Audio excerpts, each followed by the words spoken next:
Ғалымдар қартаюды баяулататын қарапайым әдіс туралы айтты. Лондонда Бирмингем университетінің ғалымдары велосипед тебу қартаюды айтарлықтай баяулататынын анықтады. Олар мұндай қорытындыға келу үшін зерттеу жұмысын жүргізген. Зерттеу жұмысына 55-79 жас аралығындағы велосипед тебуді жақсы көретін 84 ер адам мен 41 әйел қатысқан.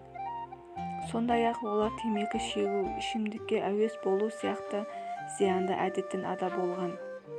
Зерттеу жұмысы бойынша ерлер велосипедтен 6,5 сағат ішінде кем дегенде 100 шақырым жүруі керек болса, әйелдер 5,5 сағат ішінде 60 шақырым қашықтықта жүруі керек болған.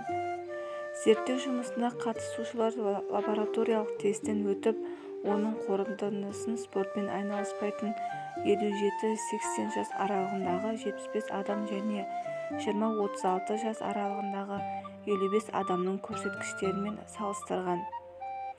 Зерттеу жұмыстары физикалық тұрғыда белсенді қатысушылардың бұлшықет күшін жоғалтпағанын дәлелдеді.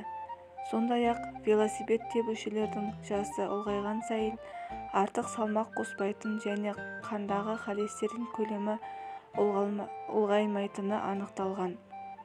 Спортпен айналысу айырша безінің белсенділігін арттырады. Айырша безінің көлемі адам жасы ұлғайған сайын кішірейе береді. Жас адамдардың иммундық жүйесі қанша жасуша бөлсе, велосипед тебетіндердің айырша безі де сонша жасуша бөледі. Демек, велосипед тебетіндердің ағзасы баяу қартаяды, дейді университет профессоры Стивен Харридж.